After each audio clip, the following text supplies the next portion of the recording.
할렐루야. 하나님과 함께하는 안산동산교회 2부 예배에 오신 여러분들 모두 환영합니다. 정말 기다렸습니다. 오늘은 이렇게 인사해도 될 것 같습니다. 옆 사람들과 함께 잘 오셨습니다. 오랜만입니다. 반갑습니다. 인사해볼까요? 네.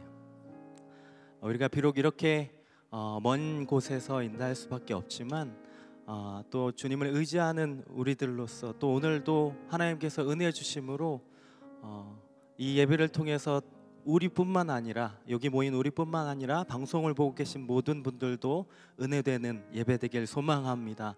주님을 의지하겠습니다. 그런 고백으로 하나님 앞에 나아갑니다.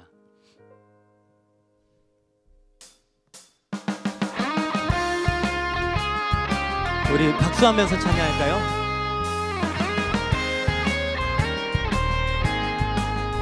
고난 내 영혼 편히 쉴 곳과 풍랑이어도 안전한 포구 폭풍까지도 다스리시는 주의 영원한 팔 의지해 주의 영원하신 팔 함께하사 항상 나를 붙드시니 어느 곳에 가든지 요동하지 않음은 주의 팔을 의지함이라.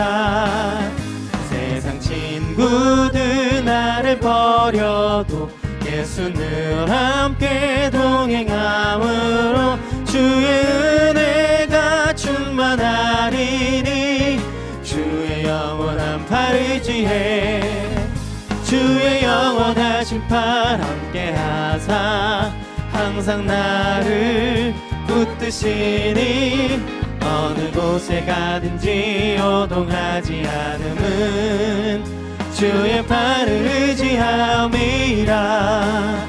나의 믿음이 연약해져도 미리 예비한 힘을 주시며 위태할 때도 안보하시는 주의 영원한 팔 의지해 주의 영원하신 팔 함께하사 항상 나를 붙드시니 어느 곳에 가든지 요동하지 않음은 주의 팔을 의지함이라.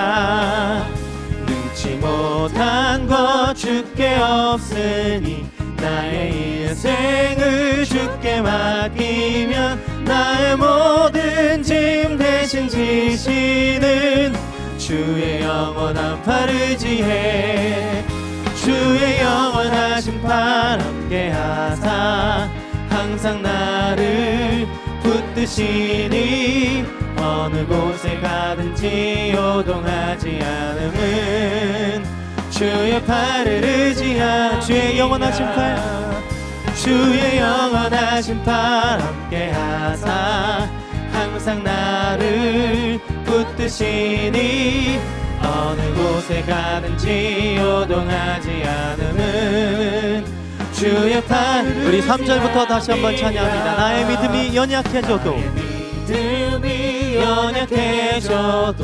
미리 예비한 힘을 주시며 위태할 때도 안보하시는 주의 영원한 팔 의지해 주의 영원하신 팔 함께하사 항상 나를 붙드시니 어느 곳에 가든지 요동하지 않음은 주의 팔을 의지함이라.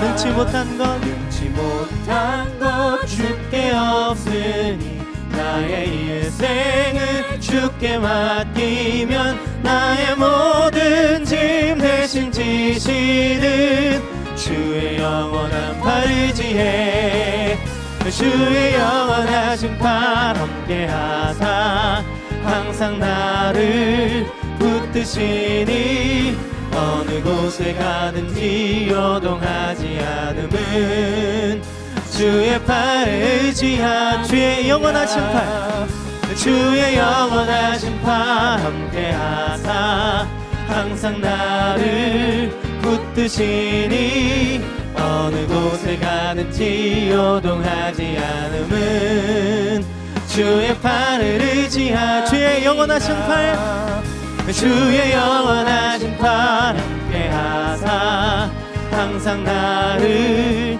붙드시니 어느 곳에 가든지 요동하지 않음은 주의 팔을 의지함이라.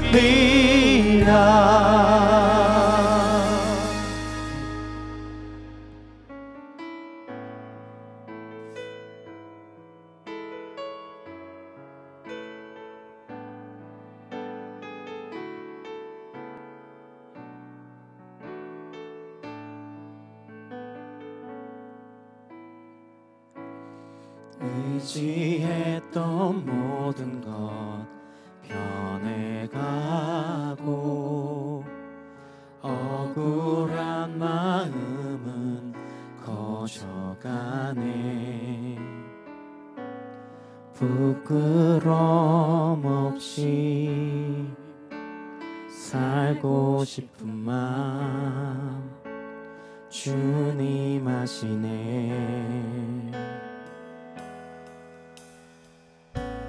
모든 일을 선으로 이겨내고 죄의 유혹을 따르지 않네.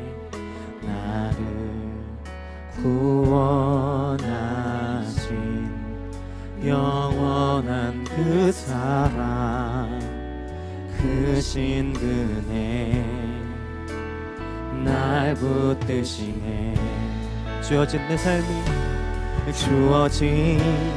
내 삶이 작게만 보여도 선하신 주 나를 이끄심 보내. 중심을 보시는 주님만 따르네. 날 택하신 주만 의지해. 보이는 상황에 무너질지라도 예수 능력이 나를 붙드네. 보이지 않아도 주님만 따르네. 내 평생 주님을 노래하리라. 우리 처음부터 다시 한번 고백하시죠. 의지했던 모든 것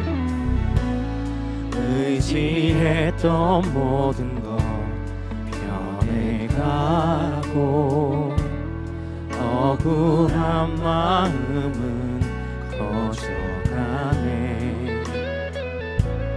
부끄럼 없이 살고 싶은 마음 주님 아시네. 모든 일을 선으로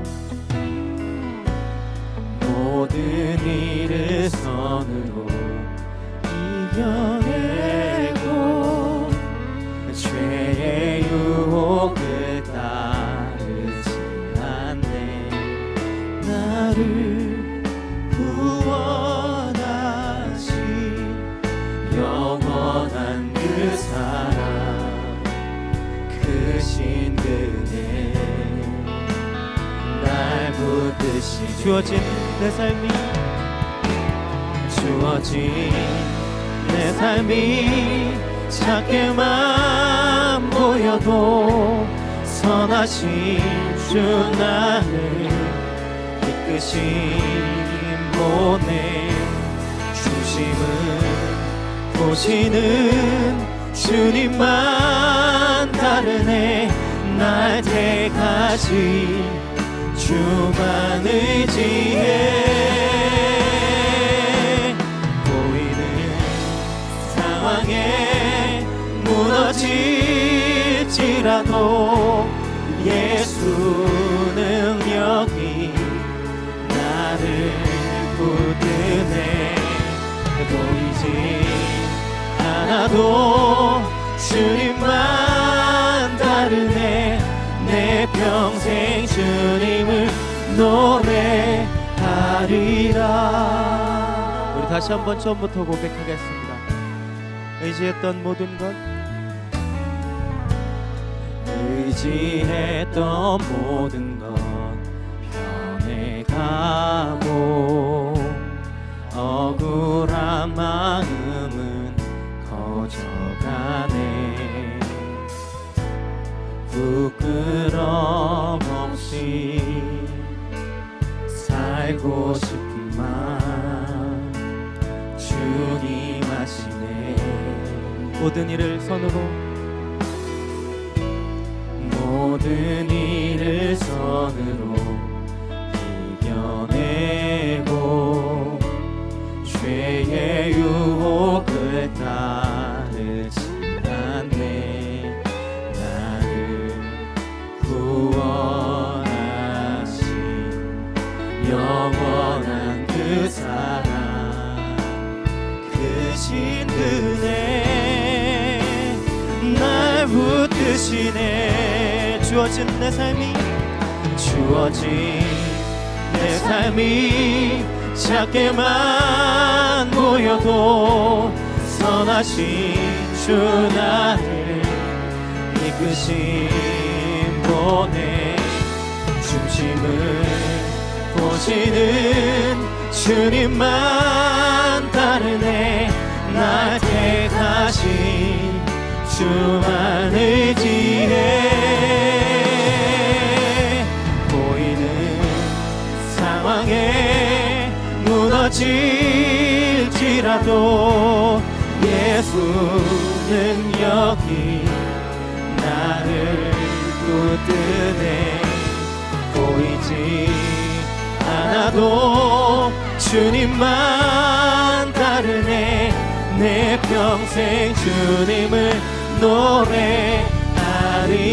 주어진 내 삶이, 주어진 내 삶이 작게만 보여도 선하신 주 나를 이끄신 분의 중심을 보시는 주님만 따르네. 날 택하신 주만 의지해. 보이는 상황에 무너질지라도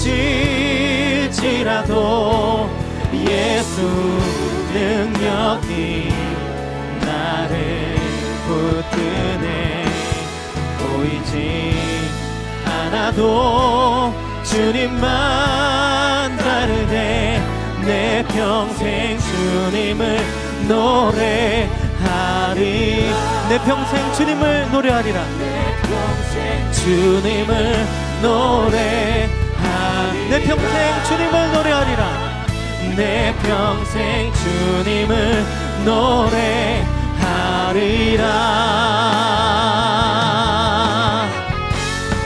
우리 자리에서 일어나셔서 주님 손을 높이 드시고 오늘도 우리의 예배를 받으시는 하나님 앞에 찬양합니다. 찬양하라 내 영혼아. 찬양하라 내 영혼아. 찬양하라 내 영혼아. 내 속에 있는 것들아 다 찬양하라. 감사라 내 영혼아. 감사라 내 영혼아. 내 속에 있는 것들아 다 감사하라. 경배하라 내 영혼아. 경배하라 내 영혼아. 내 속에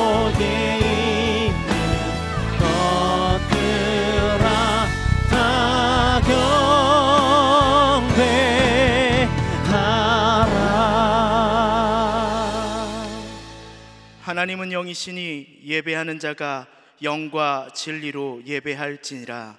아멘. 다 함께 사도신경으로 우리의 신앙을 고백하시겠습니다. 전능하사 천지를 만드신 하나님 아버지를 내가 믿사오며 그 외아들 우리 주 예수 그리스도를 믿사오니 이는 성령으로 잉태하사 동정녀 마리아에게 나시고 본디오 빌라도에게 고난을 받으사 십자가에 못 박혀 죽으시고 장사한 지 사흘 만에 죽은 자 가운데서 다시 살아나시며 하늘에 오르사 전능하신 하나님 우편에 앉아 계시다가 저리로서 산자와 죽은 자를 심판하러 오시리라. 성령을 믿사오며 거룩한 공회와 성도가 서로 교통하는 것과 죄를 사하여 주시는 것과 몸이 다시 사는 것과 영원히 사는 것을 믿사옵나이다. 아멘. 다 함께 찬양하시겠습니다. 네, 역시 박수하면서 힘차게 찬양하겠습니다. 빛의 사자들이어서 가서 어둠을 물리치고 주의 진리 모르는 백성에게 복음의 빛 비춰라. 빛의 사자들이여 복음의 빛 비춰라. 죄로운 밤 밝게 비춰라. 빛의 사자들이여 선한 사역 위하여 힘을 내라. 주 함께 하시겠네. 주의 쓰신 사랑을 전파하며 복음의 빛 비춰라. 빛의 사자들이여 복음의 빛 비춰라. 죄로운 밤 밝게 비춰라. 빛의 사자들이여 주님 부탁하신 말 순종하여 이 진리 전파하라. 산을 넘고 물 건너 힘을 다해 복음의 빛 비춰라. 빛의 사자들이여 복음의 빛 비춰라. 죄로운 밤 밝게 비춰라. 빛의 사자들이여 동서남북 어디나 땅끝까지 주님만 의지하고 눈 어두워 못 보는 백성에게 복음의 빛 비춰라. 빛의 사자들이여 복음의 빛 비춰라. 죄로운 밤 밝게 비춰라. 빛의 사자들이여 빛의 사자들이여 복음의 빛 비춰라. 죄로운 밤 밝게 비춰라. 빛의 사자들이여 빛의 사자들이여 복음의 빛 비춰라. 죄로운 밤 밝게 비춰라. 빛의 사자들이여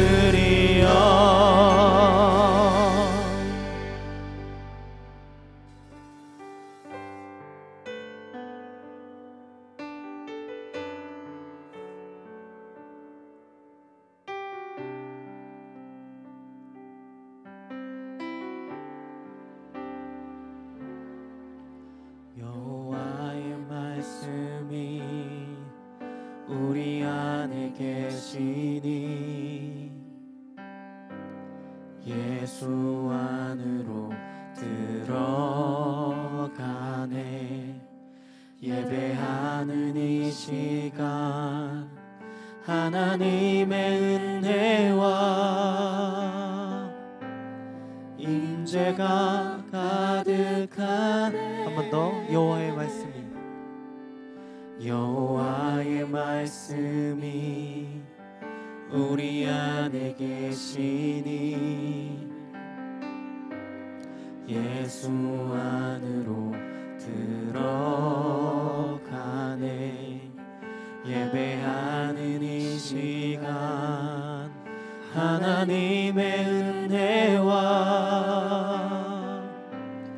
임재가 가득하네. 성령이 계시네. 성령이 계시네. 떠나지 않으시네. 우리 기도 들으시고 응답하시네.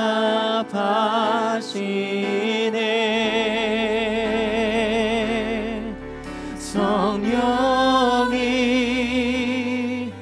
계시네. 우리와 함께 하시네. 이제 다시 근심이나 두려움 없으리. 성령이 계시니. 2절입니다. 아버지의 긍휼이 우리 삶에 거하니 예수와 함께 살아가네. 주와 걷는 이 길에 하나님의 은혜와 임재가 가득하네. 성령이 계시네. 성령이 계시네. 떠나지 않으시네. 우리 기도 들으시고 응답하시네.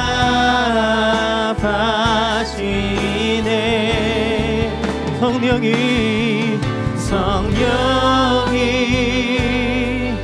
계시네. 우리와 함께 하시네. 이제 다시 근심이나 두려움 없으리. 성령이 계시네. 떠나지 않으시네. 우리 기도 들으시고 응답하시네.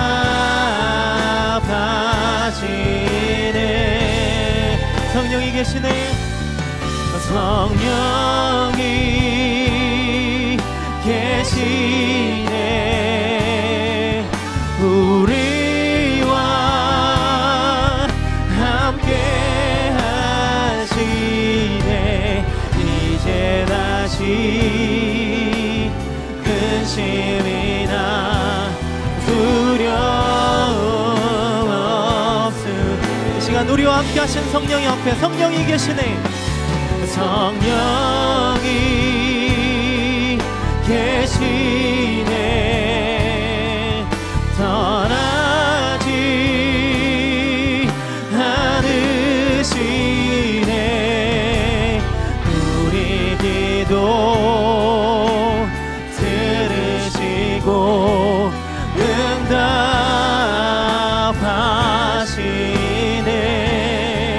성령이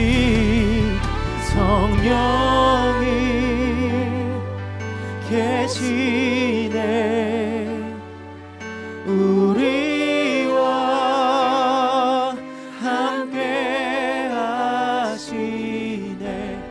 이제 다시 근심이나 두려움 없으리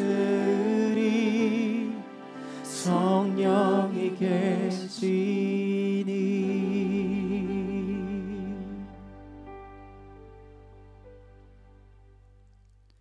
천지 만물을 창조하시고 다스리시는 전능하신 하나님 아버지, 복되고 거룩한 주일에 각 처소에서 주님을 찬양하며 예배드리게 하여 주심에 감사를 드립니다. 지난 2달 동안 코로나19로 성도들이 각자의 처소에서 온라인 예배를 드리다가 오늘은 온라인 예배와 병행하여 시범적으로 일부 성도들이 함께 모여 현장 예배를 드리게 하시니 감사합니다. 자비로우신 하나님, 지난 한 주간 세상 속에서 그리스도인답게 살기 위해 노력하였지만 때로는 그리스도인으로서 의로운 삶을 살아내지 못하고 욕망을 따라 세상과 버타며 왜곡된 삶을 살았던 허물을 고백하며 회개하오니 용서하여 주시옵소서.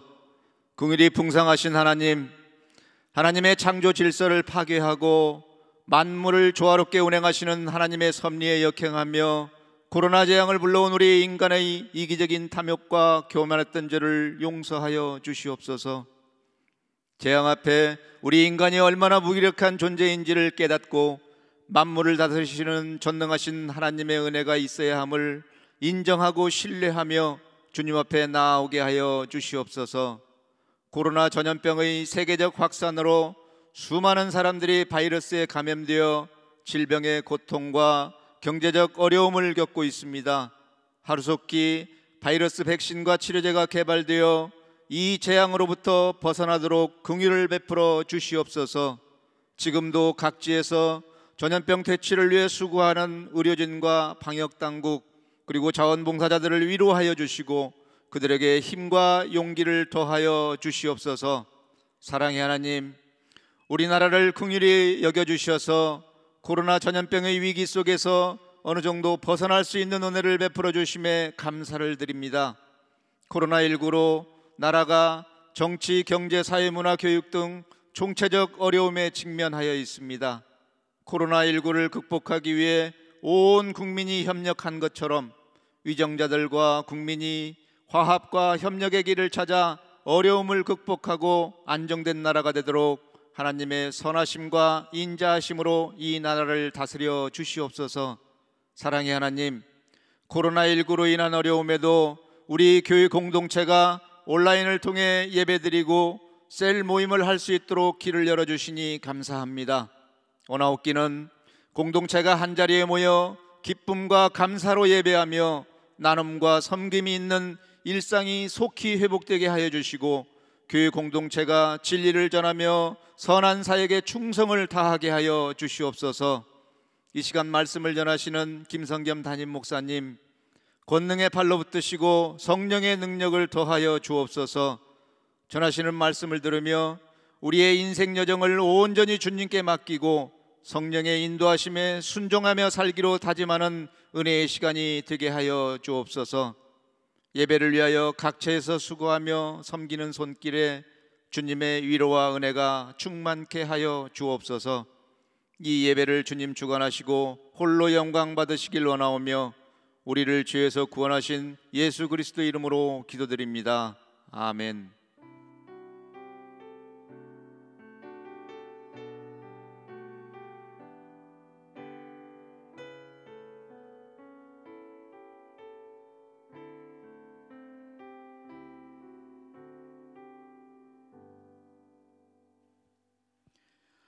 오늘 우리에게 주시는 하나님 말씀은 사도행전 16장 6절부터 15절까지의 말씀입니다.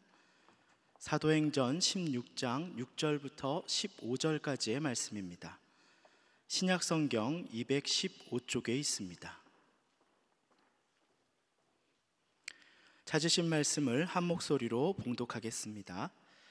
성령이 아시아에서 말씀을 전하지 못하게 하시거늘 그들이 부르기아와 갈라디아 땅으로 다녀가 무시아 앞에 이르러 비두니아로 가고자 했으되 예수의 영이 허락하지 아니하시는지라. 무시아를 지나 드로아로 내려갔는데 밤에 환상이 바울에게 보이니 마게도냐 사람 하나가 서서 그에게 청하여 이르되 마게도냐로 건너와서 우리를 도우라 하거늘 바울이 그 환상을 보았을 때 우리가 곧 마게도냐로 떠나기를 힘쓰니 이는 하나님이 저 사람들에게 복음을 전하라고 우리를 부르신 줄로 인정함이로라. 우리가 드로아에서 배로 떠나 사모드라게로 직행하여 이튿날 네아폴리로 가고 거기서 빌립보에 이르니 이는 마게도냐 지방의 첫 성이요 또 로마의 식민지라. 이 성에서 수일을 유하다가 안식일에 우리가 기도할 곳이 있을까 하여 문 밖 강가에 나가 거기 앉아서 모인 여자들에게 말하는데 두아드리아시아에 있는 자색옷감 장사로서 하나님을 섬기는 누디아라 하는 한 여자가 말을 듣고 있을 때 주께서 그 마음을 열어 바울의 말을 따르게 하신지라.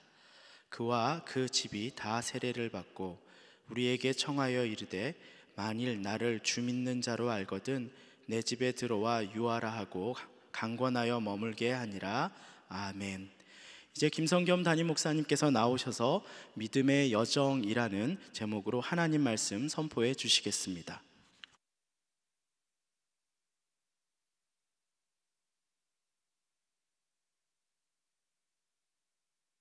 (4월 26일) 주일 예배와 함께하고 있는 모든 성도님들 주님의 이름으로 환영하고 축복합니다.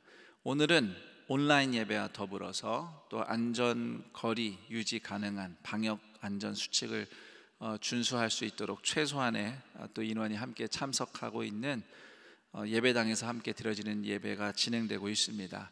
한 2달여 만에 찬양 소리, 또 성경 함께 읽는 소리, 이렇게 신앙 고백하는 소리, 서로의 소리를 또 함께 예배당에서 들으면서 예배를 드릴 수 있는 것이 얼마나 기쁘고 감사한지 모릅니다. 우리 각 가정에서도 그렇지만 우리 또 옆에 우리 함께 예배당에 있는 성도님들이 좌우를 좀 잠시 돌아보면서 함께해서 너무 기쁩니다 이렇게 인사를 해주셨으면 좋겠어요. 네, 함께 해주셔서 기쁩니다. 감사합니다. 네, 이렇게 함께 방역안전수칙을 지키면서 오늘과 다음 주일에 시범으로 예배를 드려보고 또 조만간에 좀 출석이 가능한 성도님들은 누구나 다 함께 이런 안전한 공간 가운데서 예배 드릴 수 있게 되기를 기대해 봅니다. 오늘 이 예배당과 또 인터넷 예배로 함께하고 있는 모든 동산의 가족들을 환영하고 축복합니다. 자, 이제 오늘 말씀을 살펴볼 텐데요. 제가 잠시 지도를 보여드리면서 이야기를 시작해 보도록 하겠습니다. 1차 여행 때 사역을 했던 갈라디아 지방에서 지금 사도 바울과 그 선교팀이 성공적인 사역의 시간을 또 다시 보내고 있습니다. 사도행전 16장에 걸쳐서요. 자, 그런데 이제 16장 5절에서 6절로 넘어갈 때 이제 갈라디아 지방 순회 사역을 마치고 지도상으로 보면은 왼쪽에, 그러니까 서쪽에 있는 아시아 지역에서 사역을 하기를 원했어요. 우리는 이제 아시아라고 하면 보통 뭐 우리나라를 비롯해서 중국, 일본 이렇게 떠올리지만 사실 이 아시아라는 그 이름은 그리스 사람들이 처음에 그렇게 부르기 시작했어요. 그 지금 보시는 저 지역, 그 아나톨리아 지방이라고 하죠. 터키 지방, 페르시아, 그리고 그 외에 유럽과 아프리카 외 지역을 아시아라고 그리스 사람들이 부르기 시작했습니다. 또 아시아라는 이름이 그 그리스 신화에도 나오는 또 이름이기도 하고요. 로마 시대에는 사실 아시아라고 하면 지도에서 보는 것처럼 어떤 특정한 지역, 우리나라로 치면 경기도, 강원도 이렇처럼 이런 도와 같은 행정 구역이었습니다. 요한계시록에 그 7교회가 있죠. 유명한 7교회가 있었던 도시들, 에베소, 두아디라, 서머나, 사데, 빌라델비아, 또 라오디게아, 버가모, 그 외에도 골로새, 밀레도, 히에라볼리 이런 유명한 도시들이 있었던 지역이 바로 아시아 지역이었는데 저기를 가서 이제 복음을 전하려고 했어요. 그러나 성경에 보니 6절에 보니 성령께서 못하게 하십니다. 뭐 음성을 들려주셨는지 아니면 초자연적인 현상을 통해서 막으셨는지 아니면 길이 자꾸 막히는 사건들이 벌어졌을 수도 있습니다. 예를 들어서 사도 바울의 소문을 들었던 유대인들이 미리 수를 써서 바울 일행이 아시아의 동네들을 도시를 들어오려고 할 때 못 들어오게 성문을 막았다든지, 또는 그쪽으로 가려 하는데 어떤 사고가 나서 길이 막혔다든지, 여러 가지 가능할 것 같아요, 상황들이. 물론 정확하게 무슨 일이 일어났는지 우리는 말할 수는 없지만, 그러나 분명한 사실은 도무지 아시아 지역으로의 길이 열리지 않았다는 사실입니다. 우리는 이제 보통 실패하거나 길이 막히면, 특히 주님의 이름을 걸고 하는 사역이 그런 방해를 받으면 마귀가 방해한다고 생각하기가 쉽습니다. 바울도 혹시 처음에는 마귀가 방해하나 이렇게 생각했을지도 모르겠습니다. 그러나 성경에는 성령님이 못하게 하셨다고 기록이 되어 있죠. 이는 바울 일행도 잘 안 되는 이 모든 일들이 하나님의 주권 아래서 일어나고 있는 것이다, 성령님이 못하게 하신 것이다 라는 걸 알았다는 의미입니다. 자, 그럼 이제 어떻게 해야 되죠? 바울과 선교팀은 포기하지 않고 방향을 바꿉니다. 지도를 다시 보시면, 자, 아시아 지방 위쪽에 비두니아라고 보입니다. 그렇죠? 네. 이제 비두니아 지방을 가기 위해서 열심히 노력을 했는데 7절에 보니까, 그런데 그것마저도 실패합니다. 성경은 그냥 실패했다고 하지 않고 성령님, 즉 예수의 영이 허락하지 않았다고 기록합니다. 더 어려운 점은 성령님이 막으시기만 했지 그 다음에 어디로 가라고 다음에 갈 곳을 알려주지 않고 있는 거예요.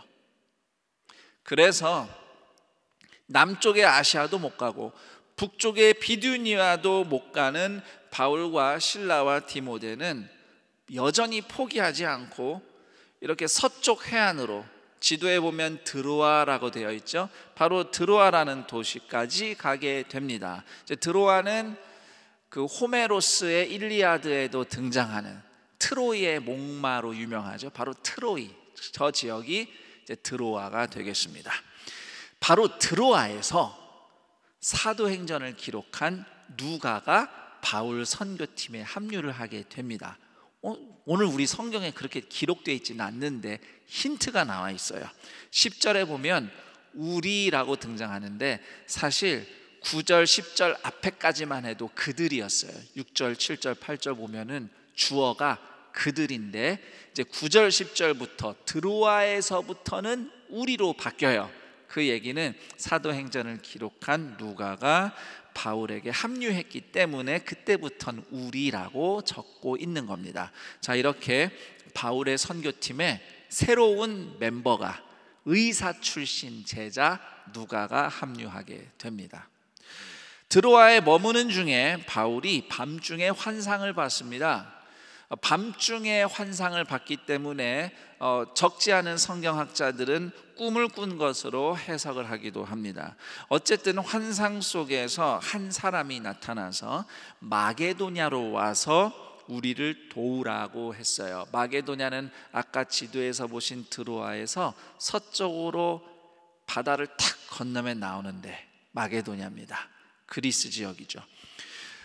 바울이 환상 내용을 들은 그 이야기를 해줍니다. 이제 동역자들이 그 얘기를 듣고 하나님이 아시아도 비두니아도 아닌 마게도냐로 부르시는구나 이렇게 인정을 했어요. 그런데 이 내용을 봐도 그렇고 헬라어 원문을 잘 들여다봐도 그렇고요.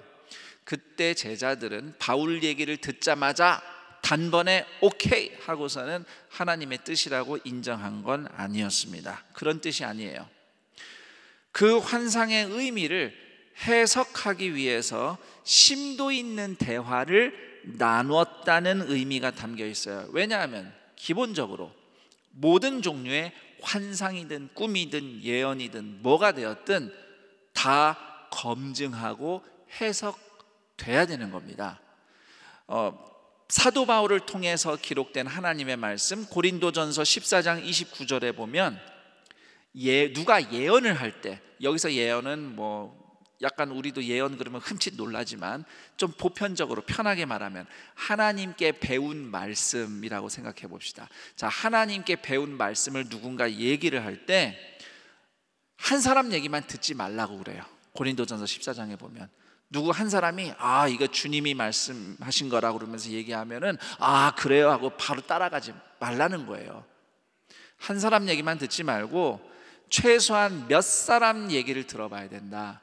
그리고 그 몇 사람의 얘기도 또 그냥 오케이가 아니라 교회 공동체가 다 함께 듣고 분별하라고 가르치고 있습니다, 성경이. 그리고 데살로니가전서 5장 20절에서 22절 보면 이런 말씀 있죠. 예언을 멸시하지 말고 범사에 헤아려 좋은 것을 취하고 악은 어떤 모양이라도 버리라. 사실 이 20절부터 22절 말씀은 다 그냥 한 줄로 쭉 읽어야 되는 거예요. 지금 읽은 것처럼. 이걸 좀 풀면 이런 뜻입니다. 누군가 하나님의 말씀을 말한다고 하면 일단 들어는 봐요. 일단 듣는데 범사에, 그러니까 범사는 everything, 모든 내용을 헤아려서 분간을 해서 검토를 해봐서 맞는 거는, 선한 거는 배우고 이건 아니다, 악한 것은 버리라. 이렇게 또 데살로니가전서가 말씀하고 있습니다. 이와 같은 깊은 경청, 대화, 분석, 분별을 거쳐서 제자들이 하나님이 우리를 마게도냐로 부르셨구나라고 인정한 겁니다. 즉 최종적으로 결론을 내린 거죠. 자, 이렇게 일단 인정한 이후에 바울 일행은 곧바로 드로아에서 배를 타고 바다를 건너 마게도냐로 출발합니다. 그리고 드디어 마게도냐 지방의 으뜸 도시 빌립보에 도착합니다. 빌립보라는 도시의 이름은 여러분도 잘 아실 알렉산더 대왕의 아버지의 이름을 따서 붙인 도시예요.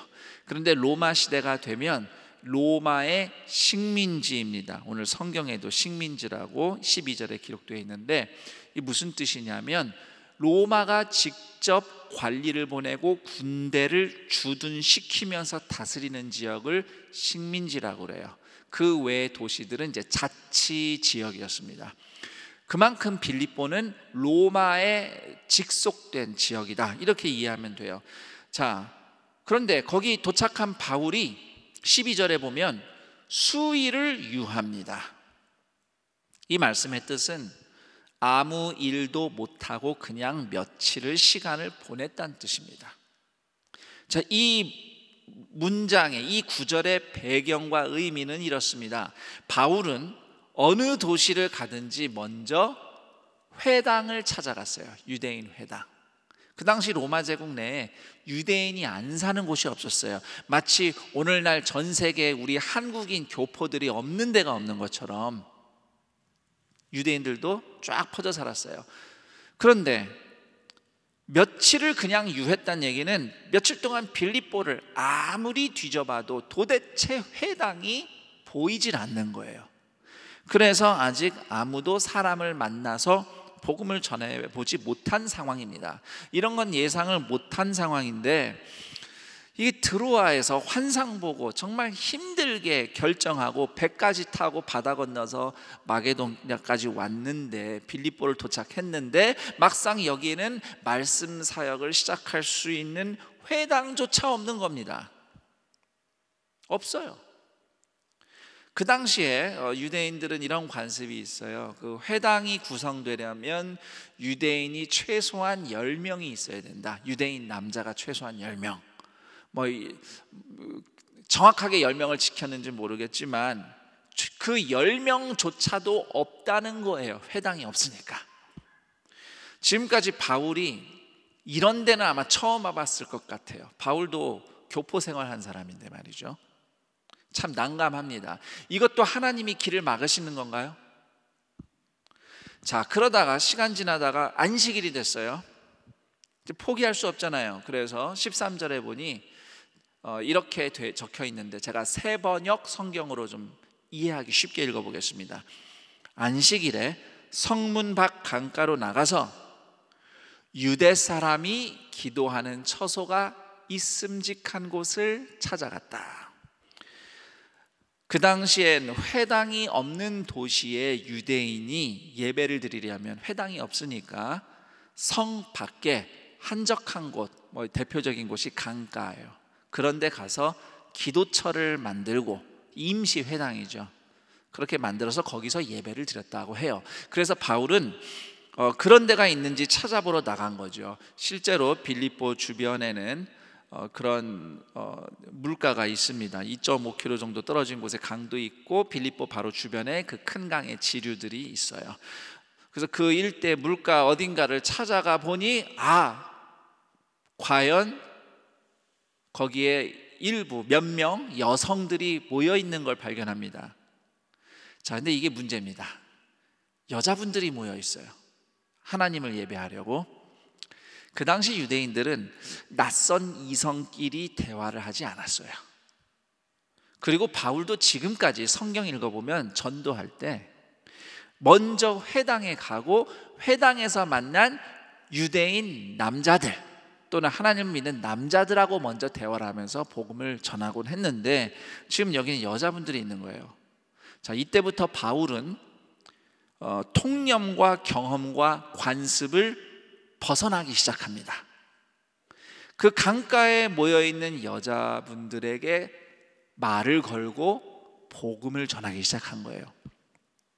그때 몇 명이 있었는지 모르겠지만 정말 힘들게 만났는데, 바다까지 건너와서 만난 사람들인데, 하나님은 그 중에 딱 한 명의 마음만 여십니다. 바로 그 사람이 자색 옷감 장사 루디아라고 하는 여인입니다. 14절에 나오죠. 자, 여기 이 루디아에 대해서 몇 가지 흥미로운 사실들이 있어요. 바울 입장에서는 참 기가 막힌 흥미로운 사실들인데, 우선 14절에 보면 첫 번째로 이 여인은 두아디라 사람입니다. 두아디라는 바울이 그렇게 가려고 했는데 성령님이 못 가게 하셨던 아시아 지방에 있는 성읍 출신이에요. 그럼 빌립보까지 왔는데 아시아 여인을 만난 겁니다. 아시아 지방 사람. 그리고 이 사람은 부유한 여성 사업가입니다. 자색 옷감 장사라고 되어 있는데, 자색 옷감은 그 당시에 그 염료 원자재도 그렇고 또 노동력이 많이 들어가는 아주 명품 명품이었어요. 자색 옷은 주로 귀족과 왕들이 입는 옷입니다. 그러니까 오늘날로 치면 루디아는 명품 매장 사장님이에요. 그것도 매장이 한 곳에 있는 곳이 아니라 여러 곳이죠. 최소한 두아디라에도 있고 여기 빌립보에도 있고, 그 사업차 여기도 집 하나 두고 사는 거예요. 자, 그리고 이 사람은 이방인이죠. 하나님을 섬기는 사람. 유대인을 이렇게 부르지 않습니다. 유대인은 보통 어느 지역의 누구 출신 이렇게 바로 얘기해 버리죠. 하나님을 섬기는 사람이라는 것은 이방인인데 하나님 믿는 사람을 이렇게 얘기합니다. 드로아에서 바울이 본 환상을 다시 한번 생각해 보면, 그 환상만 생각해 보면 이렇게 정말 회당도 못 찾아가서 헤매다가 마게도냐, 빌립보 출신도 아닌 아시아 두아디라 출신 이방인 여자를 만나서 복음을 전할 거라고는 정말 바울이 상상도 못했을 겁니다. 예상하지 못했던 일들이 벌어져요. 그런데 바로 그 루디아가 하나님이 마음을 열어서 예수 믿게 하신, 구원하신 사람이라는 거죠. 14절에 주께서 그 마음을 열어. 바울이 한 거 아닙니다. 하나님이 하셨어요. 그리고 루디아뿐만 아니라 온 가족이 예수를 믿고 그날 세례를 받습니다. 그리고 루디아는 바울 일행에게 자기 집에 들어와서 머물라고 합니다. 근데 이 말은 피곤하신데 저희 집에 오시면 잘 대접하겠습니다, 이런 뜻이 아니에요. 우리 집에서 교회 개척하세요, 이런 뜻입니다. 우리 집에 교회 세우라고. 그런데 루디아가 그 말을 할 때 15절에 뭐라고 되어 있죠? 강권하니라. 강하게 권면했대요. 이게 무슨 뜻일까요? 왜 강권합니까? 예스를 안 하니까.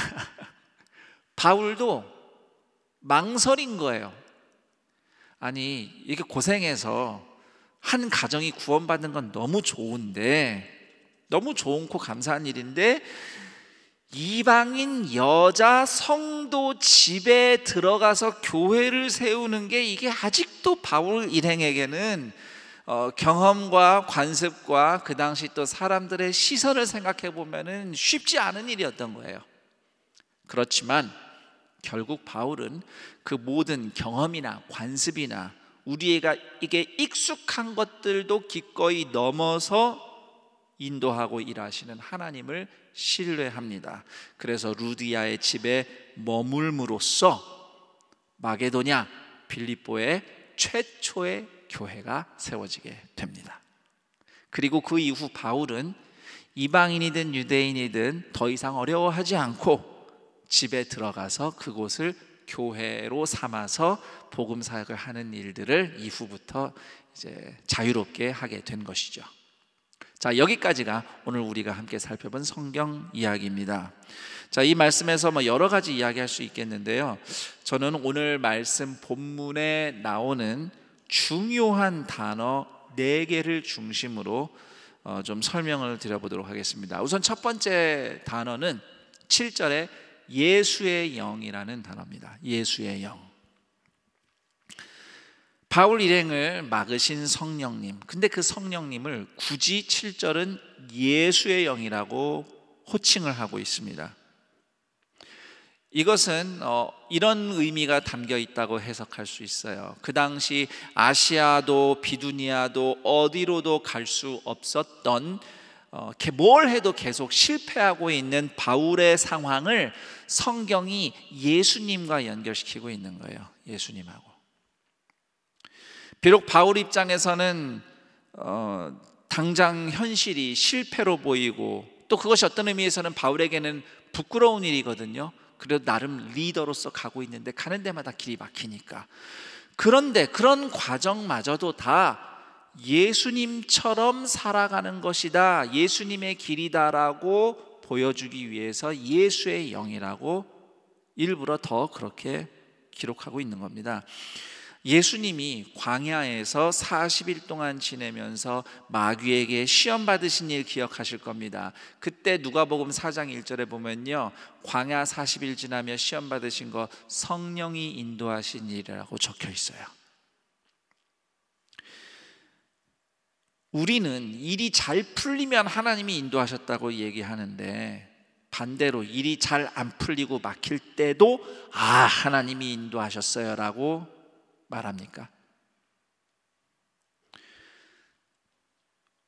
여러분이 정녕 예수님의 제자라면, 예수님을 주님으로 의지하는 여러분이라면, 여러분이 그렇게 느끼고 고백을 하든 그렇지 않든, 오늘 여러분의 삶이 성공이든 실패이든 순탄하든 고단하든 성령님이 인도하시는, 예수님이 앞서 가시는 길 맞습니다. 자, 그리고 오늘 본문의 두 번째 중요한 단어입니다. 10절에 인정함이러라. 헬라어로 쉼비바조라고 하는 단어입니다. 근데 이 쉼비바조라는 말이 좀 자세하게 보면 한 뜻이 3가지 정도가 있어요. 하나는 증거에 근거해서 결론을 얻는다라는 말입니다. 그러니까 증거가 확실할 때까지 격렬하게 토론한다라는 뜻입니다. 바울이 아무리 리더였어도 바울이 본 환상을 모두가 바로 예스라고 인정해 줬다는 뜻이 아닌 겁니다. 그러니까 물론 나중에 결국은 맞다 하고 인정했지만, 그러기까지는 그 환상이 정말 하나님으로부터 온 것인지를 알기 위해서 아주 치열하게 대화를 나눴다는 뜻입니다. 그리고 쉼비바조의 두 번째 의미는 서로 다른 것을 중재해서 화해시키다라는 의미가 또 이 단어에 들어있어요. 그러니까 누구 한쪽이, 예를 들면 바울이 나머지 그 팀원들을 눌러서 이기기 위해서 토론했다, 또 그런 게 아니고, 또는 리더를 무조건 반대해서 토론했다, 이런 의미가 아니라 서로 차이점을 좁히기 위해서, 그리고 함께 뜻을 모으기 위해서 뜨겁게 대화했다는 의미가 되는 겁니다. 그리고 또 신비바조는 함께 붙잡다라는 의미도 있습니다. 그래서 바울 일행은 머리이신 예수님을 함께 붙잡고 또 함께 따르기 위해서 힘들지만 대화하는 씨름을 한 것이죠. 그래서 바울과 실라와 디모데와 누가는 마침내 모두 함께 인정을 할 수 있었던 겁니다. 하나님이 마게도냐로 우리를 부르신 게 맞구나. 물론 저는 현실적으로 공동체의 그 성도들이 하나같이 똑같이 100% 다 이해하고 동의한 것은 아닐 수도 있겠다고 생각을 해 봅니다. 목사가 예를 들어서 이거는 이겁니다 이렇게 말을 하면 성도들은 대체로 그렇군요, 알겠습니다, 좋습니다 라고 대답은 합니다. 그렇게 응답은 하는데 아마 각자 이해하고 동의하는 그 모습은 다 다를 거예요. 그 정도가 어떤 분은 정말 100% 이해가 되고 동의가 되는가 하면 어떤 사람은 한 절반 정도 동의가 돼요. 또 어떤 분은 동의는 관두고 아직도 이해가 안 돼서 마음이 어려울 수 있어요. 그렇지만 비록 각자 그렇게 다양하지만 그래도 공동체로서 서로 함께 붙잡기 위해서 대체로 인정한 바에 나를 맞추죠. 내 개인을 대체로 함께하는 길에 맞춰서 순종하는 경우가 많다고 생각을 합니다. 저는 바로 이런 태도가, 이런 모습이 바로 신비바조의 자세다라고 말씀을 드리고 싶어요. 그래서 성도님들이 그래도 제가 목사라고 제가 무슨 말씀을 드릴 때 또 들어주시고 동의를 해주실 때마다 저는 그런 생각이 들어요. 내가 말을 잘했다, 내가 옳다, 또는 내가 잘해서 그런 거지 이런 생각이 들기보다는 내가 부족한 게 참 많은데 우리 성도님들이 너그럽게 대해주셔서 그렇다라는 그런 고마움을 더 많이 느낍니다. 자, 오늘 본문에 또 세 번째 중요한 단어가 있는데 그것은 10절에 부르신 줄로라는 단어예요. 하나님이 마게도냐에서 복음을 전하라고, 그 복음을 전하신 줄로 인정함이러라. 그냥 이렇게 말해도 되잖아요. 마게도냐로 가서 일하라고, 사역하라고, 복음 전하라고 한 줄로 인정했다. 그런데 굳이 성경은 우리를 부르신 줄로 인정했다고, 부르셨다는 말을 꼭 집어넣습니다. 이것은 그 당시 제자들이 하나님께 부름받은 신분을 가장 소중하게 여겼다는 것을 의미합니다. 바울이 본 환상을 다시 생각해 보면요, 그냥 와서 도와달라는 거잖아요. 마게도냐 와서 도와주세요. 환상 자체만 봐서는 가서 무슨 일이 어떻게 잘 될지 확신할 수 있는 힌트가 아무것도 없어요. 그렇죠? 거긴 가서 무슨 일이 일어날지에 대해서는 아무런 힌트가 없어요. 오직 확신할 수 있는 거 한 가지는 하나님이 그들을 부르셨다는 거 하나입니다. 그건 확실하죠. 우리가 삶을 살아가다 보면 큰 것이든 작은 것이든 늘 무언가를 선택하는 기로에 서게 됩니다. 그리고 그 과정에서 이런 질문들을 하죠. 무엇이 더 좋은 일인가? 무엇이 더 잘 되는 길인가? 또 어떻게 하는 것이 더 행복한 길인가? 무엇이 더 가장 좋은 해결 방안일까? 이런 질문들은 중요하고 요긴 합니다. 그렇지만 이 모든 질문들 위에 더 중요한 질문이 있습니다. 하나님의 부르심에 합당한 길은 무엇인가? 입니다. 한번 저를 다 따라해 보실까요? 하나님의 부르심에 합당한 삶의 길은 무엇인가? 무슨 일을 만나도 예수님의 은혜로 하나님께 부름받은 신분을 변함없이 기억한다면, 그래서 어떤 상황에서든 하나님의 부르심에 합당한 삶의 길이 무엇일지 늘 1순위로, 다른 중요한 질문도 많지만 그 질문을 가장 중요하게 생각한다면, 오늘 당장 성공이든 실패든 행복이든 고난이든 뭐가 어쨌든 하나님이 부르신 대로 살아가는 길을 배울 수 있을 것입니다. 자, 그리고 오늘 말씀에서 중요한 네 번째 단어입니다. 12절에 유하다, 15절에 머물다라는 표현입니다. 물론 두 단어는 우리말도 같은 말이 아니고요, 헬라어로 봐도 같은 단어는 아닙니다만, 이 머물다, 있다, 이게 이제 중요합니다. 바울 일행이 하나님의 인도하심을 받으면서 중요하게 실천했던 것 중에 하나가 바로 이 머무는 거예요. 머무는 삶의 방식. 힘들고 이해가 안 돼도, 익숙하지 않아도, 불편해도 그곳을 벗어나지 않고 머무는 겁니다.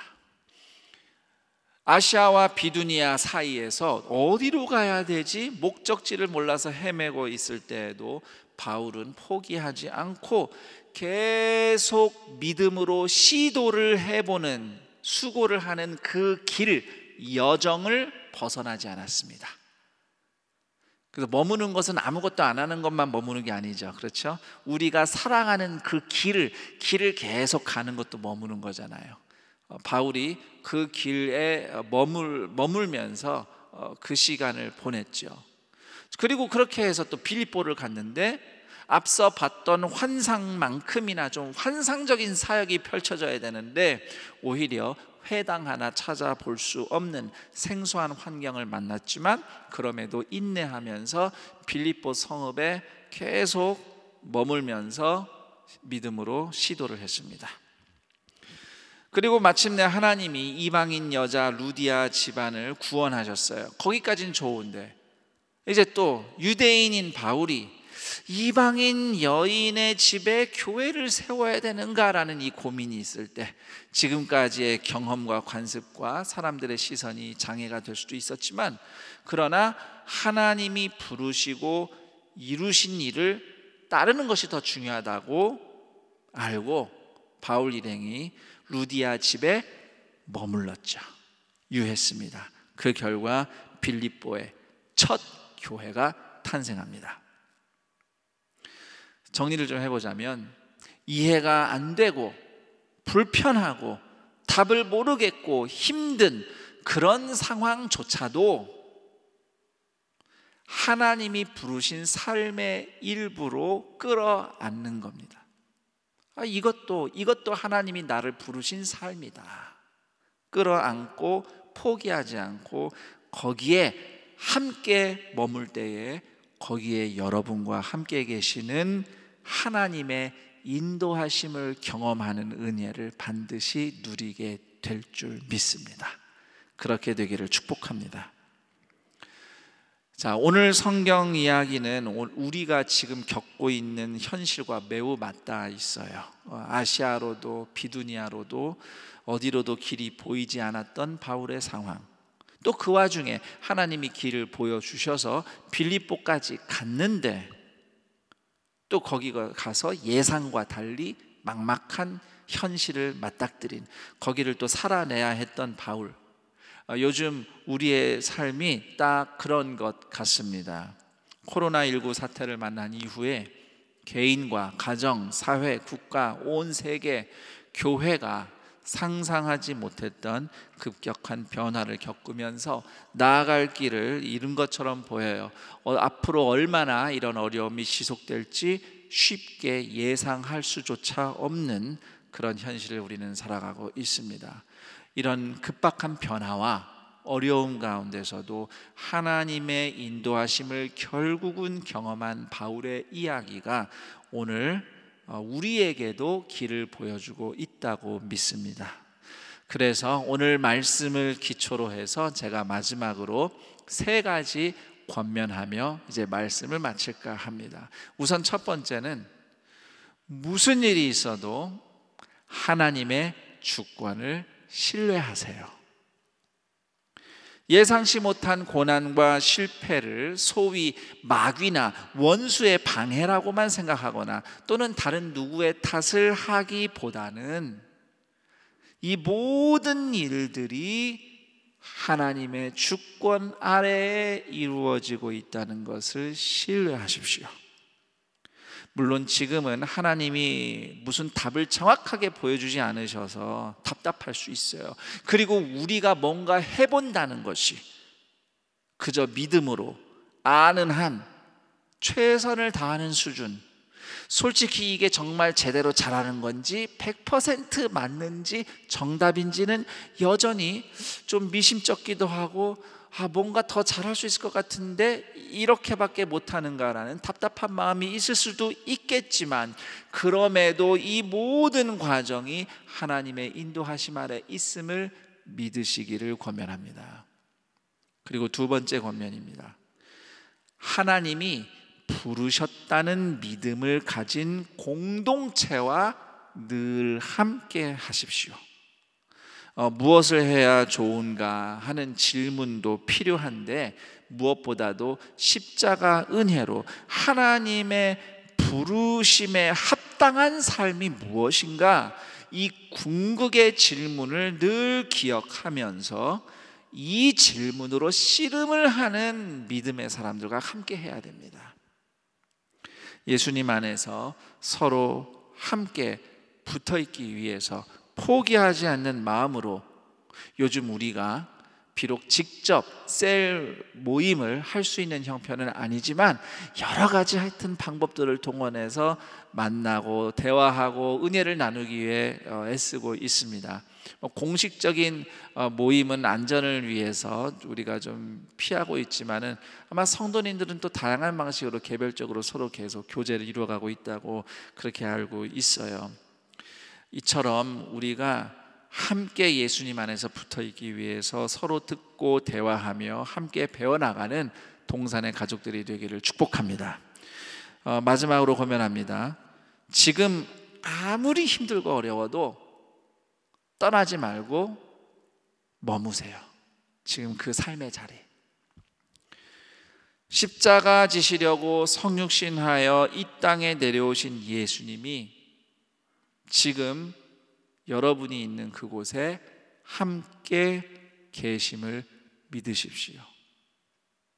물론 하나님이 어느 때는 이제 이쪽으로 이동해라 저쪽으로 가라 가르쳐 주실 겁니다. 그러나 그 과정에 거기까지 이르기까지 우리는 그분을 신뢰하고 그분과 함께 머무는 순종을 해야 할 겁니다.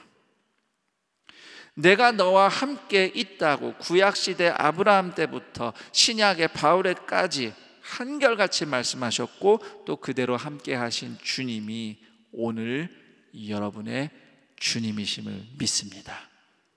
바로 그 예수님과 함께 어떠한 상황에서도 결국은 그분의 인도함 가운데서 나아갈 믿음의 여정을 끝까지 그리고 함께 나아가는 동산의 모든 가족들이 되기를 주님의 이름으로 축원합니다.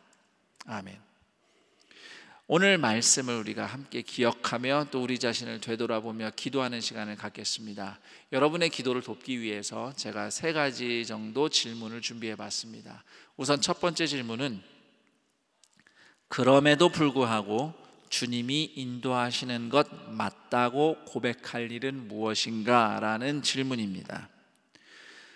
때때로 하나님이 도와주시는 거 맞나? 하나님이 내버려 두시고 외면하시는 거 아닌가라는 그런 의심과 두려움이 가득한 상황일지라도 그럼에도 주님 인도하시는 거 맞아요 라고 고백할 일들이 생각나신다면 그것을 또 주님께 올려드리며 감사하며 그분의 인도하시는 은혜를 끝까지 구하며 기도하기를 당부합니다.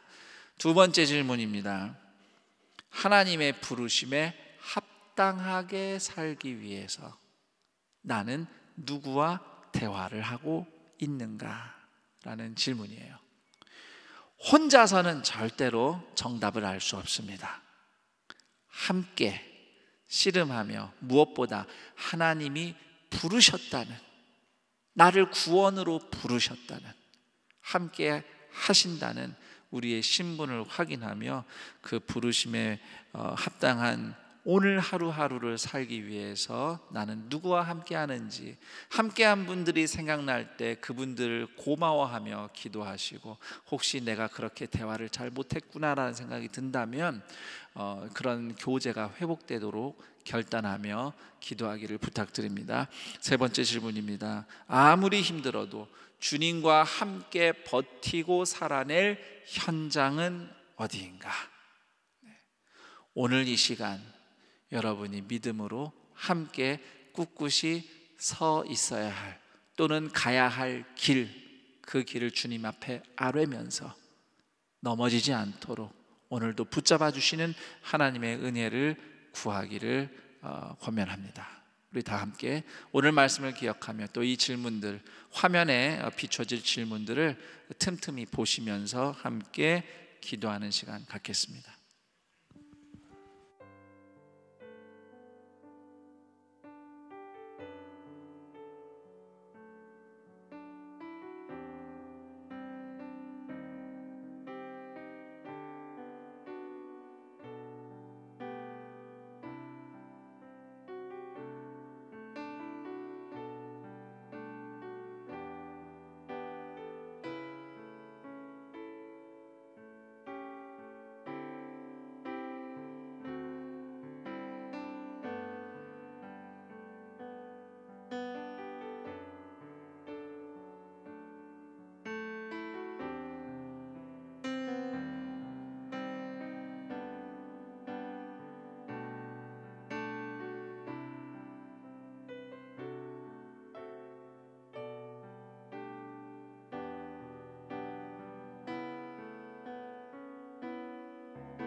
하나님 아버지, 감사합니다.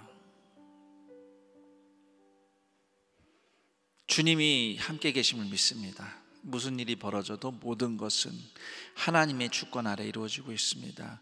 잘된 것도 하나님이 인도하신 것이고요, 잘 안 된 것도 주님이 인도하시는 것 맞습니다. 우리는 예수님이 우리의 주님임을 고백하고 예수님을 의지하니 우리가 가는 모든 길이 주님을 따라가는 믿음의 여정이기를 소원합니다. 홀로 힘들어하지 않게 하옵소서.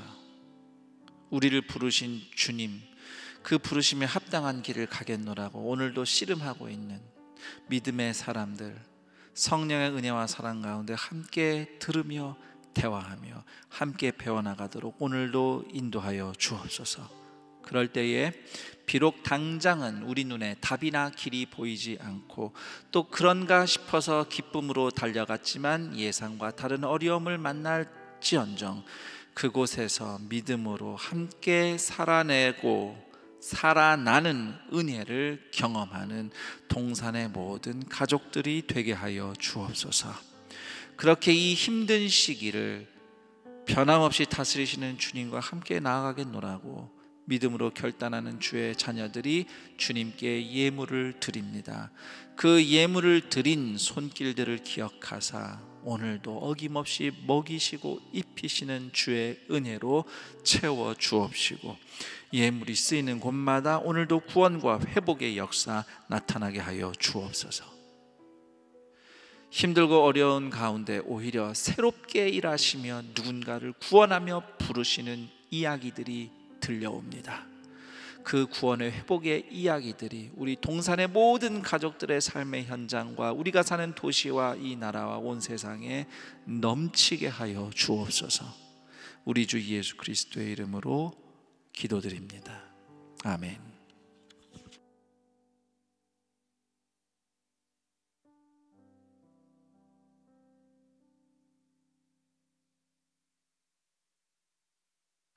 네, 교회 소식 알려드립니다. 교회 소식은 홈페이지에 있는 주보를 참고하시기 바랍니다. 교회 소식 1면입니다. 알림 1번, 제한적인 현장 예배 안내입니다. 코로나19로 인한 고강도 사회적 거리두기가 완화된 사회적 거리두기로 변경됨에 따라서 오늘과 다음 주일은 방역 수칙에 따라 제한적 예배 개방 시범 운용을 하고자 합니다. 오늘은 교역자와 당회원 및 일부 중직자 중심으로 제한적 현장 예배를 시범 운영하고, 다음 주일은 각 교구별 제한된 인원이 참석할 예정입니다.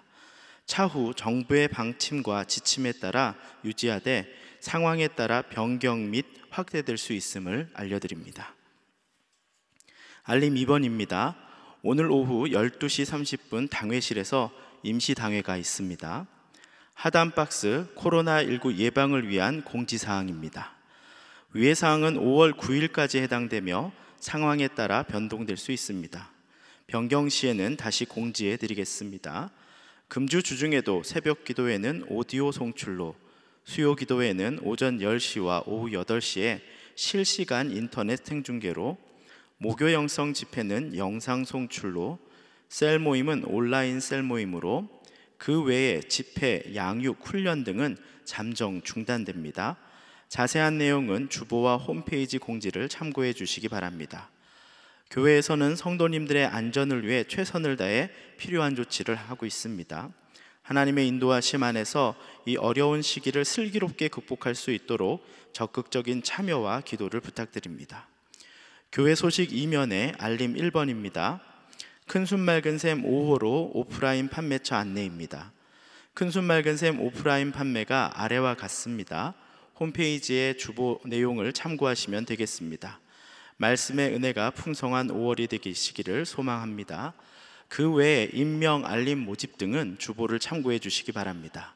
이제 다 함께 여기에 모인 우리를 찬양하신 후 김성겸 담임 목사님께서 축도해 주시겠습니다.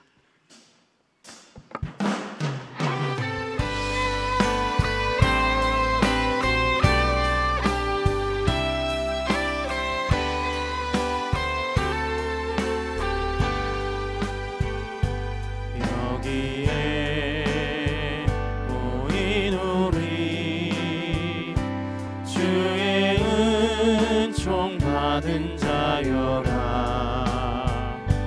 주께서 이 자리에 함께 계심을 아노라. 언제나 주님만을 찬양하며 따라가리니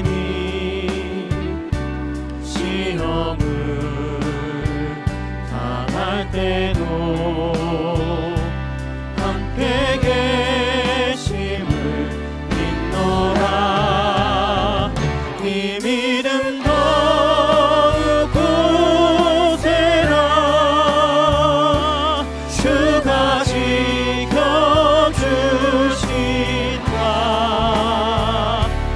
어느 밤에도 주의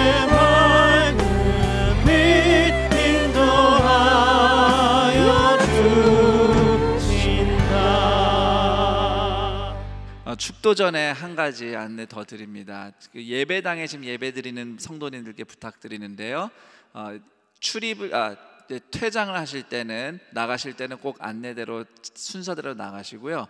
여러분 앉으셨던 좌석에 그 종이에 여러분들 그 이름을 꼭 적어주시는 것을 잊지 마시고, 내가 여기에 앉았었다는 것을 꼭 기록을 해 주시고 나가시면 되겠습니다. 이제 축도하겠습니다.